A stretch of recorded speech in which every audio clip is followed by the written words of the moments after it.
কয়েক দশকের সংঘাত ও অস্থিরতা মধ্যপ্রাচ্যের মানচিত্রকে বারবার বদলে দিয়েছে। তবে এই বিশৃঙ্খলার মধ্য দিয়ে সবচেয়ে কৌশলী খেলোয়াড় হিসেবে নিজেদের প্রতিষ্ঠিত করেছে ইরান। সরাসরি যুদ্ধে অংশগ্রহণ অথবা প্রক্সি নেটওয়ার্কের সাহায্যে এবং কূটনৈতিক চালের মাধ্যমে তেহরান আজ আঞ্চলিক রাজনীতির নিয়ন্ত্রক। লেবানন থেকে ইয়েমেন আর সিরিয়া থেকে ইরাক। যুদ্ধের দাবা খেলায় ইরান নিজেকে বসিয়েছে চালকের আসনে।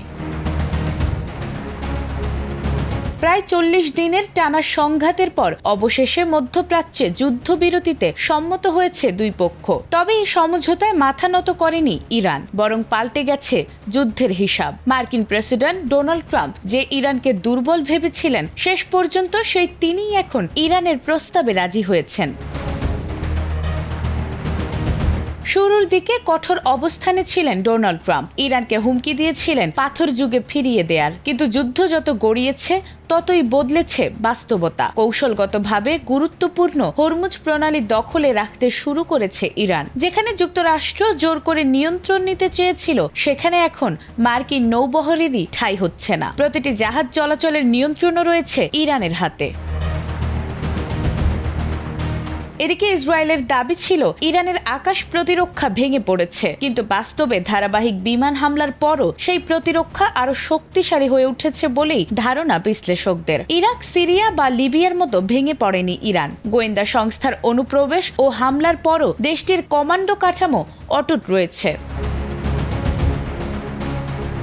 এই যুদ্ধ শুধু সামরিক নয়, জনমতেও বড় পরিবর্তন এনেছে। সিরিয়া, জর্ডান সহ বিভিন্ন দেশে বিক্ষোভ ছড়িয়ে পড়েছে। মধ্যপ্রাচ্যের অনেক মানুষের চোখে আবারও ইসরায়েল প্রধান প্রতিপক্ষ হিসেবে উঠে এসেছে। বিশ্ব অর্থনীতিতেও পড়েছে বড় প্রভাব। এছাড়াও হরমুজ প্রণালী ঘিরে উত্তেজনায় তেল গ্যাসের দাম বেড়েছে ব্যাপকভাবে। বিশ্লেষকরা বলছেন এই যুদ্ধের পর ইরান আরো শক্তিশালী অবস্থানে যাবে। আর সাময়িক যুদ্ধবিরতি হলেও ভবিষ্যতের সমীকরণ এখন পুরোপুরি বদলে গেছে। যুদ্ধ থেমেছে, কিন্তু প্রতিযোগিতা এখনো অব্যাহত রয়েছে। আর বিশ্লেষকরা বলছেন মধ্যপ্রাচ্যের শক্তির ভারসাম্য এখন নতুন করে ইতিহাস লিখছে। নাজমুন নাহার জান্নাত, এটিএন বাংলা।